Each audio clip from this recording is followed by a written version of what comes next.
Alrighty folks, welcome back to another part of the Bass 66 Chevelle videos. And this is part 2 here of getting this gas tank on this thing. And I finally got it done. Ended up, I got my gas door on here. Got my new fuel cap on there. And I had to tweak the door a little bit to get it lined up. Get it as good as it can. It's a little dirty. But that gas tank door is off of 79, as well as that filler hose and all that. But it's a little bit of a challenge. It's not so much getting the tank up in there, it's getting this main hose right here connected. That's what the challenge is, getting all this tube right here, the filler hose and the filler neck connected. The other one's easy. That small one's easy, it ain't nothing. But the best way I did it is I put my tank in first, and then I slipped my hose through the frame right here, and then I tried to connect the two. And I had nothing but trouble with it. So what I did, I ended up dropping the tank again, and then I took it not completely off, but just enough to where I could take and get this neck loose. And I kept tweaking it, and I took a little bit of oil and rubbed in the inside of this hose right here so it would slip together easier. So what I did is my tank was just, I turned my nuts there on my straps there.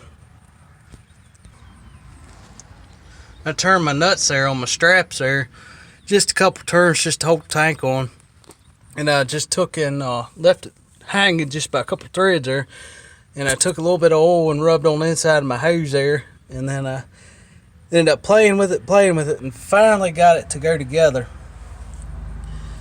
And then once I got that together, then I went in and tightened my tank down the rest of the way. But I got my tank all nice and painted my braces.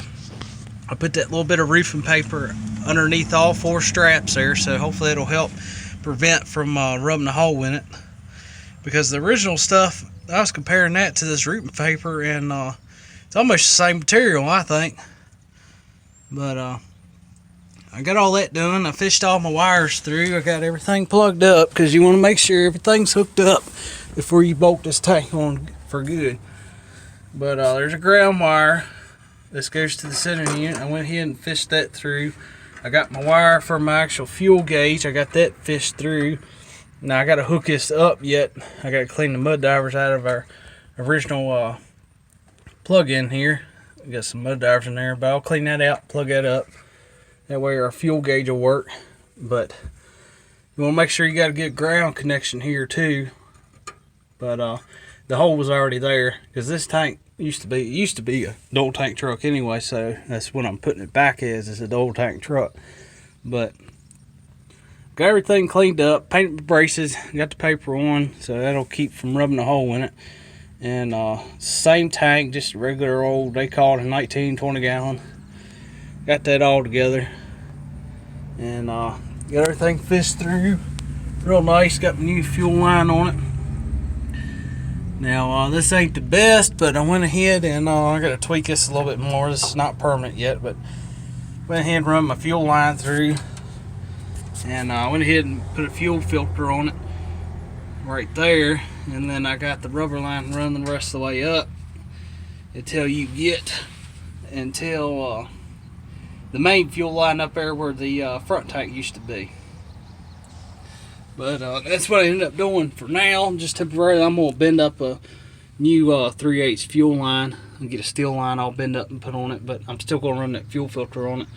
But one thing I went ahead and did is the original fuel line that goes from the front to rear for that front tank there, I had to take and blow that thing out, because they had a bunch of mud divers in it.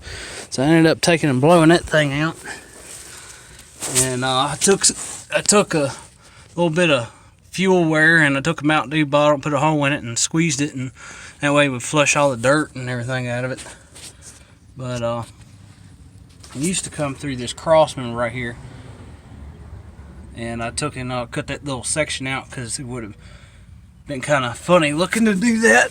So I took and cut that out, where it was straight down here, and then just tied it in down here, because it used to come up over right up through here, and then it bend around and 90'd at this cross member, and then it would come out and tie into the side tank that used to be on the front right here. I still got the pigtail for the center unit here. I'm gonna keep all that there, but I'm gonna put a front tank back on it, and it's just gonna be a little while, and I'm gonna have to bend up a whole new 3/8 fuel line anyway. This is just temporary, just to get it going here. But blowed my fuel line out.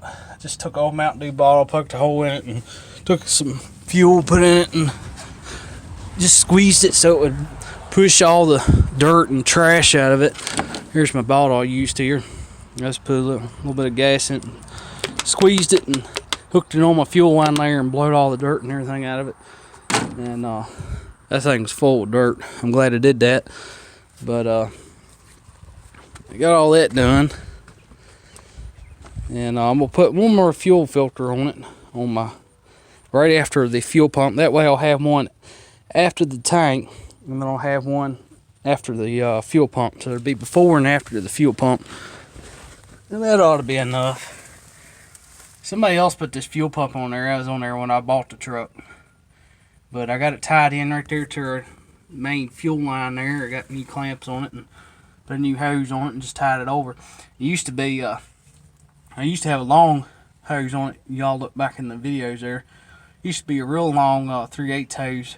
This has got a weird fitting on it, because this fuel pump here, the one up here on this side goes to the carburetor. This is a 5/16 outlet here, and the one that's actually going to it is a 3/8. So it's weird because it's 5/16 and 3/8, but you know, whatever, that's Ford. But long story short, so I got all that tied in, got my fuel filter on there. I'll have to bend up some steel line here later on eventually, but you know, I just wanted to get it going for now.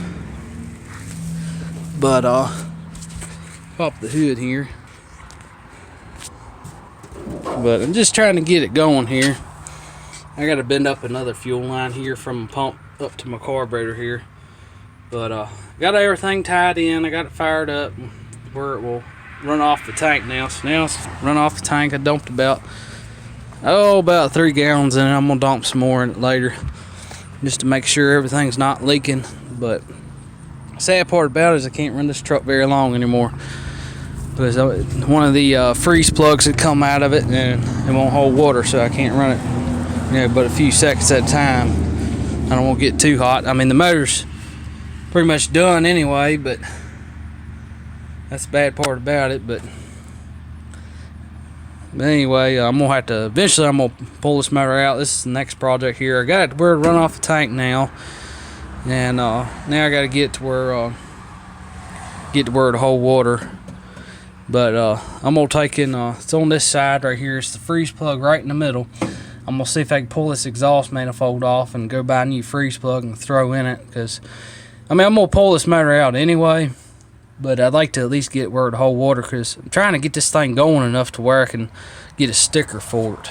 Because once I get that sticker for it, then I'm gonna swap the motor out, and you know, I'm gonna fix it right. But you know, I still got a lot of work to do here. I gotta get 2 more tires for the front. I got 2 mud tires for the back. I'm gonna get 2 more mud tires for the front. They're all country tires. They're yeah, nice MT tires. They're real nice mud terrain, so I'm gonna put them on there. That'll help. But only thing I got really left is I'm gonna bend that fuel line up, get a piece of 3/8 tube in there. I'm just gonna buy a whole roll of it. Just better off just do that. And I'm just gonna bend up a whole new fuel line. I'm gonna have to do that anyway. And I gotta figure out something about the